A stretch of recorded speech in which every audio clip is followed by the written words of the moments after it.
Hey, okay, so this just a few quick words about Essay 1 that you've probably been thinking about already, and the due date for which is coming up. So this is on, autonomy and paternalism, and there's a number of elements there. The main thing is the article and the specific argument from Goldman. You want to make sure that, you've got a good grasp of that, kind of show that you comprehend that well. That's good. You can relate that to the Bouvier case, basically. We want to, put you in a position where you can then express your own view about it, whether you agree or disagree. And you may then use, you need to say something about the Hall piece, which, you can kind of use perhaps in some way to help you express your assessment of Goldman. And then there's the Emma Ogden case that we discussed last week on the discussion, basically, that you can have in mind and kind of relate to it. So there's a number of things kind of wrangle in here together. I had stated that you ought to be aiming for something like 750 to 1,000 words. Really, that's kind of like the low end. Don't worry. Do not worry about going longer. There's really no upper limit, although if you find yourself getting closer to 2,000, you might want to rein it in a bit. Don't worry about going too long. I just want to make sure that you got some idea of kind of like the floor, the minimum that might be required to really, discuss well these relevant points.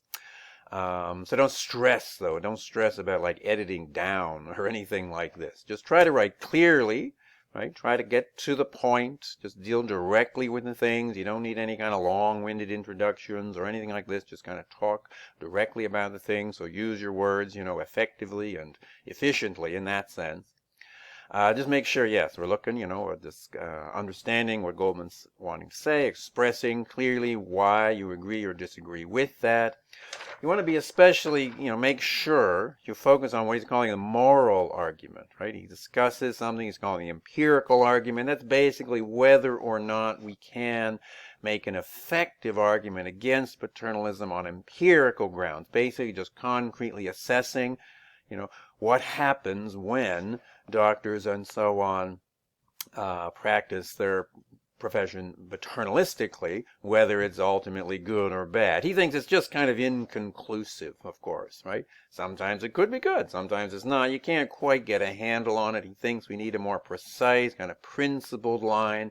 That's the moral argument, the one that fundamentally, firstly, rests on the fact that only patients themselves know the scale of values or the ranking of values as they are important to them as individuals. That's kind of, that's the key thing, and that feeds into or plays very well in the medical context where you may be faced with, various alternatives, usually at least two, treatment or not, but there could be more alternatives than that, each of which might have different implications or, probable outcomes that have to be taken into account. And these can really only be assessed when you see it from the perspective of the way that the patient, him or herself, actually values things or sees quality of life issues versus longevity or whatever. That's kind of the main thing. But he also does, as you know, talk about the the intrinsic value of just autonomous self-determination in general. You could just argue on the basis of that. In principle, he could have. I think he thinks that might not work as well because people could reply that actually, well, in order to be autonomous or to self-determine in any way at all, you do need to be alive and relatively healthy. So that might seem to just always make it the case that the number one priority was always, health or the kinds of things that medical science can deliver. So I think it's just important for him to clarify and to say that, that is not, right, not necessarily any particular patient's number one priority. Very often it is, but not always. It can't be taken for granted. And that's what most clearly kind of, I think, seals it for him, basically. So really the turn or the kind of the appeal that he makes to the more general principle is really, in effect, I think, just to kind of point out that our exercise of autonomous self-determination is really like primarily there. That's what we do with it. We rank or prioritize important values, as we as individuals see them, basically. So that's kind of the way that you can sort of avoid the implication of somehow thinking that autonomy requires the sorts of goods that medical science can provide, or whatever that a standard medical recommendation might make. That other things might be valued over health or extended life or whatever, just to see that that is sort of the primary exercise of autonomy, is to rank things in a certain way. And so, what happens in a medical context, where there are different alternatives which relate to these different things in different ways, needs to be seen from that perspective. So, of course, that relates, pretty well, I think, to the Bovia case. You can make that connection, basically, and then just try to step back and briefly say why you disagree or agree, try to explain.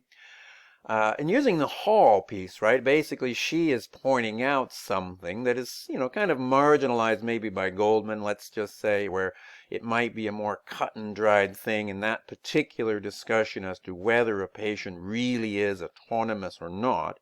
Goldman does not rule out the possibility of weak paternalism, right? He does not. He doesn't discuss it so much here, but there's nothing he says that cuts against that. In effect, Hall is, I think, pointing out that things aren't always so easy in the real world, that different cases, every case really is different. It's never perfectly obvious, or at least in a lot of cases, it's not obvious if someone is indeed in the right state of mind, really has the capacity for autonomy or has it fully, and that doctors kind of need to be responsive and sensitive to that. And in that sense, it's kind of inevitable that there'll be a certain kind of, say, degree or a certain measure of weak paternalism. Now, she says beneficent paternalism. That is probably meaning the same thing. As I think I may have noted earlier, I mean, calling it beneficent is a bit superfluous in some ways, because generally speaking, that's the only possible way you could justify paternalism, is on the principle of beneficence. So see how you might think those go together best. And there is the Emma Ogden case. You can kind of relate that in. We talked about that last week. Again, there's not, it's not meant to go into great detail about that. It's basically just interesting because when we're talking about autonomy, I mean, the idea of paternalism, the problem is we treat patients like children, but then sometimes the patients are children. And, that's why it becomes an interesting kind of wrinkle. And then we could just try to think about that, just whether that alters how we perceive what Goldman is arguing, or whether our view of that changes in one way or another.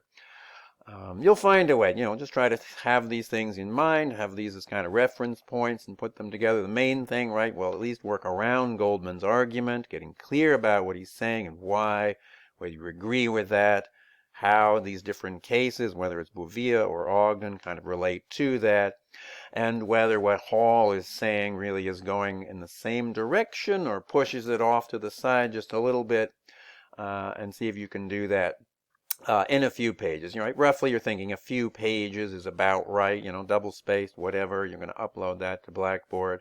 As I said earlier, don't worry, right? Don't stress about, keeping it down, basically. I mean, as I say, don't go way over by any means. I guess you won't need to. It's not necessarily going to do you any good. But basically just try to get as clear as you can what you think through the issues. Try to express yourself as clearly as possible. And hopefully that'll be good. But let me know if you have any questions or of any kind. Bye.